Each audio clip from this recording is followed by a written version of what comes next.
There are 12 things Disney is cracking down on in 2026, starting with one that sparked a massive online rumor, and ending with a rule that could get creators stopped mid-recording. Some of these aren't even listed as banned, but that's exactly why people keep getting stopped. By the end of this video, you'll know what's actually allowed, what's quietly restricted, and how to walk through Disney security without surprises. I'll show you the new rules, why they exist, and the insider tricks to stay on Mickey's good side. Let's start with the rule that exploded into a rumor almost overnight, and why Disney's actual policy is way more nuanced than TikTok made it sound. Number 1. Recording glasses. Allowed, but with rules. Our first entry tackles one of the most misunderstood gadgets of the last couple of years: smart glasses. You've probably seen Ray-Ban Meta glasses all over your feed. Because Universal Orlando banned recording eyewear, a rumor spread that Disney does the same. That's not exactly true. Disney's current property rules don't list them as prohibited, meaning you can wear your AI-powered glasses in the parks. In fact, Disney executives have been teasing the rollout of augmented reality glasses to help guests access information hands-free. Bruce Vaughn from Disney Imagineering said extended reality experiences are designed to keep you in the moment rather than glued to your phone. Disney Food Blog even noted that the Ray-Ban Meta collaboration aims to let guests capture moments and ask an AI assistant about park details. That doesn't mean you're free to record everything, though. Cast members still have discretion to ask you to stop recording in certain areas. Think of shows where performers are sensitive to filming or attractions with proprietary technology. My recommendation is to use those glasses as discreetly as you would a phone camera. And if a cast member says to pause, do it with a smile. After all, not getting kicked out is way more magical than any POV shot. Speaking of POV shots, our next item plays off that same trend. Let's talk about that chest rig you've seen all over TikTok. Number 2. Phone mounts and body rigs. Enter at your own risk. Chest mounts, neck rigs, and even lanyard phone holders exploded with the rise of POV content. Here's the deal. They're allowed in the park itself, but there's a big catch. You can't wear them on most rides or even in some queues. Plan Disney clarifies that wearable cameras may be permitted on attractions only if they're securely fastened. Some rides now have signage banning any handheld or loose articles. Cast members have final say on whether your harness is safe or if you need to remove it. If you're itching to capture that 7-minute lift hill moment on Expedition Everest, you'll likely be asked to stow your rig or risk losing it, or worse, injuring yourself or someone else. There are a variety of safety concerns here. Your chest rig may interfere with the ride's safety harness or lap bar for one, and on particularly rough rides like Space Mountain, what seems to be a securely fastened item to your chest could become a loose item that clocks someone in the face, and we don't want you to be that guy. If capturing your ride is a must, invest in a head strap or wrist strap that's more secure, and always ask the cast member at the entrance if it's okay to use. Better yet, enjoy the ride and use the on-ride photo to relive the thrill. Now that we've tackled filming gear, let's pivot to something Disney rarely talks about, but will absolutely stop you at the gate. Number 3. Items that block facial recognition or security screening. Disney has been upgrading their security with advanced scanning technology, including facial recognition tests at entry turnstiles and bag scanners that analyze shapes. These systems rely on seeing your face and a clear silhouette. The official property rules state that all persons, bags, parcels, and clothing are subject to screening, and Disney reserves the right to deny any bag or item they deem inappropriate. Translation: if you show up with a giant face shield, a costume mask that covers your entire head, or anything that obscures your features, security may ask you to remove it or even refuse entry. This ties into the costume mask rule we'll discuss later, but it's worth highlighting here because it's new. With facial recognition tech, cast members need to match your ID photo quickly and ensure safety. So keep your mask limited to pandemic guidelines, avoid tinted visors or hats that hide your eyes, and leave the elaborate cosplay helmet for after you've passed the scanners. Okay, that one was technical. let's get back to something more obvious, but still surprising for first-timers. Number 4. Objects or toys that appear to be firearms or weapons.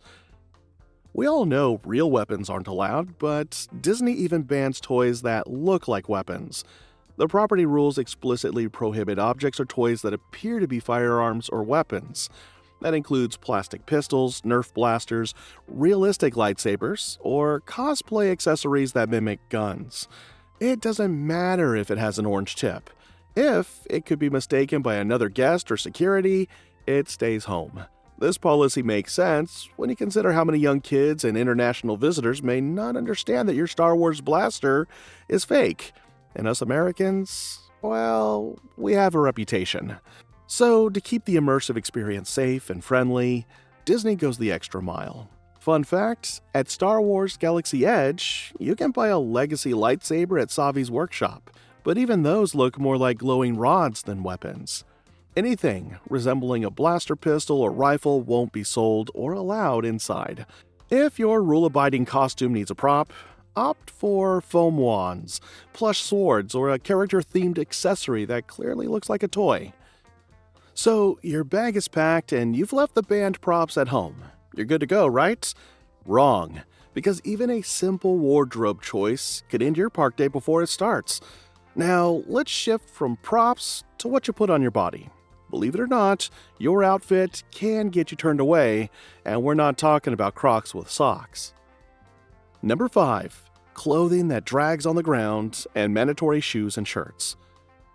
You'd be surprised how many people show up in floor-length gowns or trailing cosplay capes. Disney's dress code is all about safety and operational efficiency. Clothing that touches or drags on the ground is prohibited because it's a tripping hazard on crowded pathways and moving attractions. If you want to Disney-bound as Elsa, keep that cloak off the pavement. Disney also requires proper attire, including shoes and shirts at all times. It seems obvious, but I've watched folks try to beat the Florida heat by taking off their shirts or removing shoes for photos. Nope, the parks won't allow you to walk barefoot or shirtless, even in the water parks. Plus, clothing with multiple layers is subject to search, so keep your outfit simple if you want to move quickly through security. You're allowed to bring outside food, so there's no need to sneak in that turkey leg like you're going to the movies. I'm not saying my dad does that, so we're moving on. One more note on clothing. Planned Disney often sees questions about ripped jeans. Light distressing is okay, but excessively torn clothing that exposes skin inappropriately can get you flagged. Want to avoid any issues? Disney bound creatively with comfortable shoes, breathable fabrics, and accessories that stay above the ankle. Speaking of what you wear, there's one area where Disney draws a particularly firm line. Number 6. Inappropriate or objectionable tattoos. Tattoos are widely accepted at Disney parks, and self-expression itself isn't the issue. The line gets crossed when the visible tattoo includes offensive language, explicit imagery, or symbols that could be considered hateful or inappropriate in a family-focused environment. When that happens, cast members may intervene and ask the guest to cover the tattoo before continuing further into the park. It's important to understand how this is enforced. Disney does not provide clothing or coverings if a tattoo is flagged. Guests are expected to cover it themselves, whether that means using their own clothing, applying a bandage or sleeve, or purchasing something from a nearby gift shop. The decision is situational and based on cast member discretion, but once a tattoo is identified as an issue, compliance isn't optional. The safest approach is to plan ahead. If there's a chance your tattoo could be interpreted as inappropriate, bring a lightweight layer, arm sleeve, or cover-up option with you. It's a simple step that can save you time, avoid awkward conversations at security, and keep your day moving without interruption.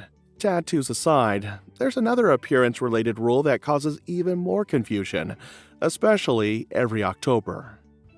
Number 7. Costume masks and age restrictions. Disney loves costumes, but masks are tricky.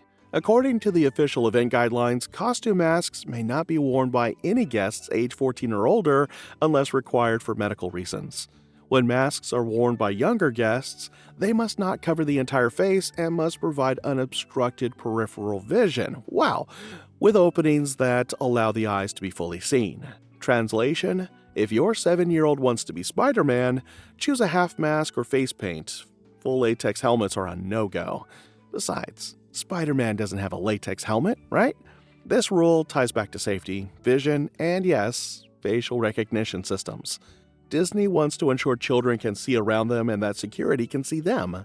It also prevents people from sneaking in older kids disguised as younger ones to get around ticket rules. Also note that pandemic-style face coverings may still be required or recommended, but those guidelines change. Always check Disney's health and safety updates before you go. Alright, we've covered the obvious gear and attire, but now we're diving into the lesser-known rules that can ruin your day, starting with something I once learned the hard way. Disney isn't just concerned with what you bring, they care about what you give away. Number 8. Unauthorized distribution of flyers, stickers, or merchandise. You may think it's harmless to hand out business cards for your Etsy shop or stickers with your vlog logo, but Disney's property rules explicitly ban soliciting or distributing printed or recorded materials without prior approval. This includes flyers, bracelets, brochures, even if you're offering them for free. The goal is to prevent guests from being harassed or feeling like they're in a marketplace. In late 2024, a guest went viral after attempting to hang a large banner advertising cryptocurrency for sale inside of Disneyland. It only took a minute before a cast member appeared and informed the TikToker he needed to leave. In March 2023, social media influencer and online retailer Christopher Martin was issued a lifetime ban from Walt Disney World for activities related to his unauthorized merchandise business, Sparkling Dreamers, formerly the Secret Disney Group. Guests and viewers reported that Martin was actively soliciting and attempting to sell his unofficial merchandise, including custom mouse ears, on Main Street, USA. That's bold. His removal became a viral sensation after he live-streamed himself being escorted out of Magic Kingdom by law enforcement officers. If you want to trade physical items, do it quietly with friends or at a special pin trading location. Otherwise, keep your promo materials for outside the park and within trademark rules and regulations. Number 9. Outside alcohol. Leave your booze at home. Here's a no-brainer that trips up more adults than you'd expect. Outside alcohol isn't allowed in Disney parks. The property rules clearly prohibit alcoholic beverages from being brought in. Even sealed wine bottles or craft beer from home are banned. Disney does allow alcohol to be purchased and consumed in specific areas within most parks. Sorry, Magic Kingdom, your booze options are still limited. But you cannot walk in with your own flask or cooler. I once saw someone try to bring in a bottle of champagne for a proposal. Security did not allow the bottle to enter the park, and the couple had to buy overpriced sparkling wine inside instead. If you're celebrating, book a special dining package or ask a cast member about in-park celebrations. And if you're staying at a resort, you can enjoy your own beverages in your room, just not in the parks. Now, let's talk about the kind of devices that make you look like you're in a 1990s cartoon. Number 10. Recreational devices, hoverboards, pogo sticks, and more. Disney's banned list isn't just about dangerous objects. It also covers recreational devices that could cause chaos on crowded pathways. Recreational devices such as drones, remote-controlled toys, skateboards, scooters, inline skates, bicycles, shoes with built-in wheels, hoverboards, and pogo sticks are prohibited. The rules even single out electric recreational devices like e-bikes and scooters. That's pretty specific, right? This policy protects both the rider and surrounding guests. Imagine hundreds of people zipping around Main Street on wheels. It would be a disaster. Even if your toddler loves their roller shoes, leave them at home. Disney does permit medically necessary mobility devices, but anything that could be construed as a toy or recreational ride is not allowed. If you need mobility assistance, contact guest relations in advance. They'll help you find an approved option and even reserve a scooter. And while we're talking about banned toys and devices, there's something else that falls squarely in the "this seems obvious but people still try it" category. Let's get into noise. Number 11, noise-making devices, whistles, horns, and megaphones. Disney parks are designed to be immersive and carefully balanced, and that includes sound. Because of this, items like whistles, air horns, megaphones, and other artificial noise-making devices are prohibited. These aren't just minor annoyances. Sudden loud noises can disrupt shows, interfere with live performances, and be genuinely distressing for young children, guests with sensory sensitivities, and even service animals. This is especially important for families traveling with kids. While it might seem fun to bring a whistle, horn, or noisemaker for parades or character moments, Disney relies on its own music cues, performers, and sound design to guide those experiences. Uncontrolled noise can quickly pull attention away from the show and create confusion or even safety concerns, which is why cast members may step in and ask that the item be removed to your vehicle or hotel or voluntarily disposed. If your goal is to keep kids engaged, there are better alternatives. Silent toys, bubble wands, light-up accessories, or simply encouraging kids to clap and cheer naturally all fit within Disney's guidelines. The rule of thumb is simple.